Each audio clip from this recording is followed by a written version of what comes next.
अली अमीन गंडापुर ने बानी तहरीक इंसाफ को इस बात पर राज़ी कर लिया कि जलसा ना किया जाए।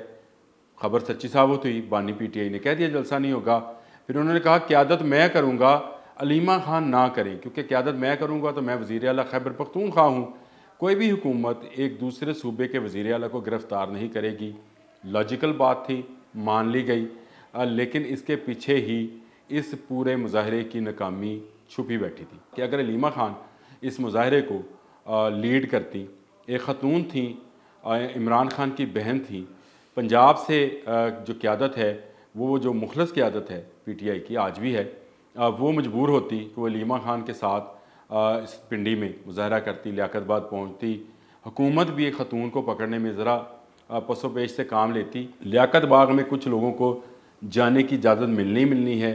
गंडापुर एक महफूज किस्म की तकरीर किसी जगह पे खड़े होकर, जहाँ पे भी होंगे वहाँ पे खड़े होकर करेंगे और उसमें भी वो कहेंगे कि जी वो हम उनको रिहा कराएंगे डयाला जेल से। लेकिन असल में ये सारी मिली भगत है ताकि जलसा ना हो सके। कभी ये कहा जाता है कि बकर मंडी में जलसे की जगह देते हैं, जलसे की जगह जहाँ पर भी हो जलसा होगा तो तकरीरें करना पड़ेंगी, उनका नाम लेना पड़ेगा जिन्होंने गंडापुर को वज़ीर आला खैबर पख्तूनख्वा बनवाया है। तो इससे अगर आप बचना चाहते हैं, अक्टूबर के पहले हफ्ते में ही हुकूमत वो आइनी तरमीम जिसका बहुत शोर है उसको पास कराने जा रही है और उसके लिए पूरी तैयारी कर ली गई है। मौलाना फजलुर रहमान जो हैं उनको पाकिस्तान पीपल्स पार्टी ने नीम रजामंद कर लिया है, यानी अब वो खामोशी इख्तियार करेंगे, इनकार नहीं करेंगे। ये भी खबर मैं ही ब्रेक कर रहा हूँ और आप देखेंगे कि असम्बली में जब ये बिल पेश होगा तो या तो मौलाना फजलुर रहमान इसकी हमायत करेंगे या बाइकआउट करेंगे, वो इस बिल का हिस्सा नहीं बनेंगे। लेकिन उससे पहले परसों 30 तारीख को 63A पर जो बेंच बना था काजी फायज़ ईसा में, उसने फ़ैसला करना है मखसूस नशिस्तों के हवाले से, वो भी हो जाएगा। बिस्मिल्लाहिर्रहमानिर्रहीम, अस्सलाम वालेकुम। बोलते कालम के साथ मैं आमिर रज़ा खान और आज बहुत अहम खबरें हैं। खबरें इसलिए भी अहम हैं कि बहुत सारी अफवाहें थी जो गर्दिश कर रही थी। आर्मी चीफ़ का एक पैगाम है, वो भी पहुँचाना है। फिर उसके बाद नवाज शरीफ बाहर जा रहे हैं नहीं जा रहे, वो बात होनी है। शहबाज शरीफ की हुकूमत क्या कायम रहेगी, इस पर हुकूमती हलकों के अंदर से भी या सरकारी हलकों से कह लें कि सरकारी मुलाजमीन जो हैं, जो तनख्वाह खा रहे हैं, वो भी इसी बात पर लगे हैं कि रहेगी हुकूमत या नहीं रहेगी। कौम मुत्तहिदा में जो इजलास हुआ और जिसमें शहबाज शरीफ ने दबंग तरीके से तकरीर की, उसका क्या असर होगा, इस पर बात करेंगे। लेकिन सबसे पहले आज होने वाले हंगामे का जो मुजाहरे थे उस पर बात करेंगे, जिसमें अलीमा खान के नज़रिए को शिकस्त हुई और गंडापुर जीत गए। और मैंने आपको कहा था कि ख़बर आई है गंडापुर अपना भाई है, और गंडापुर ने ये क़यादत कैसे ली इन मुजाहरों की जो कि अलीमा खान लेना चाहती थी। इस पर आज बात करेंगे आपसे। तो सबसे पहले इसी पर बात कर लेते हैं कि जो एहतजाज आज रावलपिंडी में हुआ, उसमें जो कुछ हुआ और उसमें जिस तरह से पीटीआई को नाकामी हुई, उसमें एक बड़ा हिस्सा खुद अली अमीन गंडापुर हैं। अब अली अमीन गंडापुर कैसे ज़िम्मेदार हैं इस पूरी नाकामी के, तो मैं आपको बता देता हूँ कि जब इमरान खान से मुलाकात हुई थी अडयाला जेल में अली अमीन गंडापुर की, तो मैंने आपसे कहा था कि पेशावर में मेरा एक मुखबर है और उसने मुझे ख़बर दी थी कि जो बातें अंदर हुई थी उसके मुताबिक अली अमीन गंडापुर ने बानी तहरीक इंसाफ को इस बात पर राज़ी कर लिया कि जलसा ना किया जाए।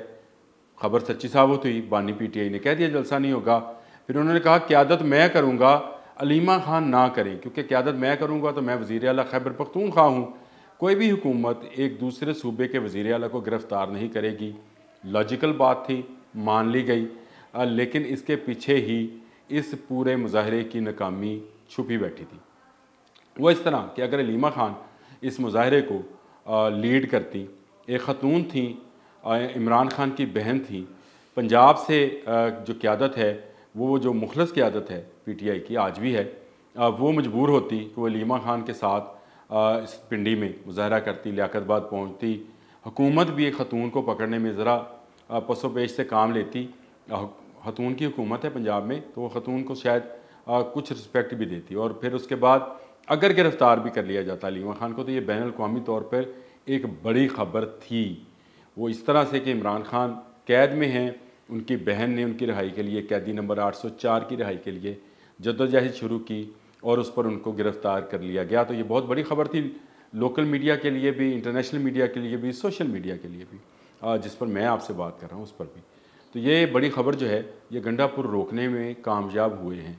अब वो तो गिरफ़्तार नहीं होंगे, मैंने आपको बताया कि सूबे के वज़ीर आला हैं, उनको किसी ने गिरफ़्तार नहीं करना है। लेकिन जिस तरह से प्लानिंग की गई, जो प्लान बी बनाया गया, प्लान सी बनाया गया, ये सारे सिर्फ दिखाने के लिए थे। लियाकत बाग में कुछ लोगों को जाने की इजाज़त मिलनी है। गंडापुर एक महफूज किस्म की तकरीर किसी जगह पे खड़े होकर, जहाँ पे भी होंगे वहाँ पे खड़े होकर करेंगे और उसमें भी वो कहेंगे कि जी वो हम उनको रहा कराएंगे डियाला जेल से। लेकिन असल में ये सारी मिली भगत है ताकि जलसा ना हो सके। कभी ये कहा जाता है कि बकर मंडी में जलसे की जगह देते हैं, जलसे की जगह जहाँ पर भी हो जलसा होगा तो तकरीरें करना पड़ेंगी, उनका नाम लेना पड़ेगा जिन्होंने गंडापुर को वज़ीर आला खैबर पख्तूनख्वा बनवाया है। तो इससे अगर आप बचना चाहते हैं, उससे बेहतर है कि वो ललकारते रहें एक ख़तून को जो कि एक पंजाब सबसे बड़े सूबे की वज़ीर आला हैं, उनको ललकारते रहें और कहते रहें मैं आ रहा हूँ, मेरे साथ बलडोज़र हैं, मैं सबको हटा दूँगा। इस तरह की तकरीरें पाकिस्तान की सियासत में बहुत सारे लोग करते रहे। गंडापुर कर देंगे तो क्या है, लेकिन वही ख़बर कि गंडापुर अपना भाई है, अली मीन गंडापुर ने जलसा नहीं होने दिया और मुजाहरा भी कामयाब नहीं होने दिया। ये बहुत बड़ी कामयाबी है हुकूमत की। अब आ जाएँ नवाज़ शरीफ की तरफ।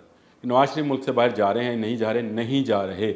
वो जो पूरी मीडियाई टीमों ने प्रोपोगंडा किया था, पूरे प्रोग्राम्स एक घंटे के इस पर हुए कि नवाज़ शरीफ ही भागने को तैयार हो गए हैं, शायद हुकूमत जा रही है इसलिए नवाज़ शरीफ जा रहे हैं। उन्होंने अपने मेडिकल चेकअप के लिए जाना था, अमेरिका जाना था और उसके बाद लंदन आना था। लंदन में शायद उनकी फैमिली में जो भाई बेटे उनके मौजूद हैं, उनसे उन्होंने मुलाकात करनी थी और वहाँ से उन्हें वापस पाकिस्तान आना था। लेकिन अब ये दौरा भी मौखर कर दिया गया है और इसमें छुपी बड़ी ख़बर ये है कि अक्टूबर के पहले हफ्ते में ही हुकूमत वो आइनी तरमीम जिसका बहुत शोर है उसको पास कराने जा रही है और उसके लिए पूरी तैयारी कर ली गई है।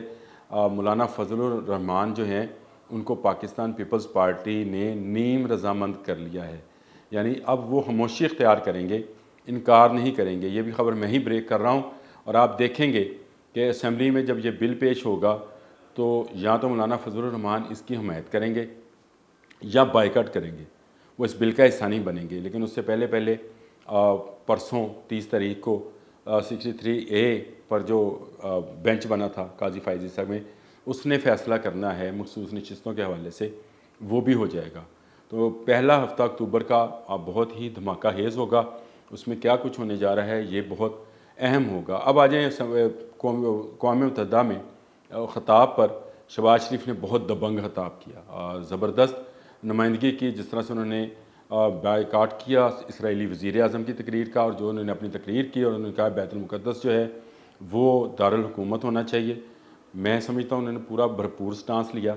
जब वो बायकाट करके निकले तो उनके साथ मुस्लिम दुनिया के कई मफूज जो थे उन्होंने भी बायकाट किया। तो ये एक बड़ा स्ट्रॉन्ग मैसेज गया जो इससे पहले आज तक पाकिस्तान ने इस तरह का स्टांस नहीं दिखाया। शहबाज शरीफ जो हैं मुबारकबाद के मुस्तहिक है, लेकिन इसके साथ साथ बहुत सारी खबरें जो हैं उनके मुखालिफ चल रही हैं। यानी ये कहा जा रहा है कि शायद ये हुकूमत अब अपने दिन पूरे करेगी। उसकी बड़ी वजह IMF की तरफ से जारी करदा वो पैकेज है जिसमें से कुछ $1 अरब के करीब मिल गए, बाकी $6 अरब जो हैं वो मिलने हैं।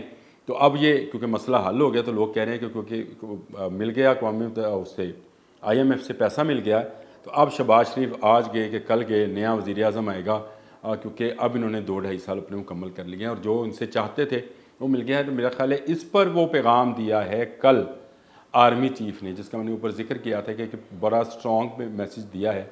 और वो स्ट्रॉन्ग मैसेज ये है कि मईशत जो है वो मज़बूत हाथों में है, मईशत अच्छी हो रही है, बेहतर हो रही है।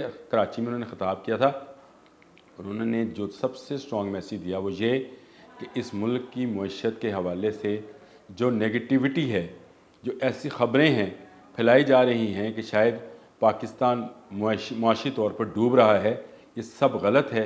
पाकिस्तान की मईशत रोज़ ब रोज़ बेहतर हो रही है और जो इस तरह की अफवाहें फैला रहे हैं उनका कला कमा किया जाएगा। अब आप बात समझें कि ये पहले IMF प्रोग्राम को रुकवाने के लिए कौन लोग जो थे वो मुतहरक नज़र आते थे। अब आर्मी चीफ़ जो हैं वो इस पर क्यों स्टांस लेने आए हैं, वो इसलिए कि जो अफवाहें फैलाई जा रही थी उसका उन्होंने मुंह तोड़ जवाब दे दिया है। अब जो फैसला है वो तो 30 सितंबर को होगा जब नया DG ISI आ जाएगा मलिक मोहम्मद आसिम साहब और उसके साथ चीफ जस्टिस जो हैं 63A पे बात करेंगे ये तो बहुत अहम है, लेकिन सबसे अहम बात वही है कि अक्टूबर के पहले हफ्ते में आइनी तरमीम मंजूर होने जा रही है। अगर ये मंजूर हो गई तो जस्टिस काजी फ़ाइज़ ईसा नई आइनी कोर्ट के पहले सरबराह होंगे। अल्लाह हाफ़िज़।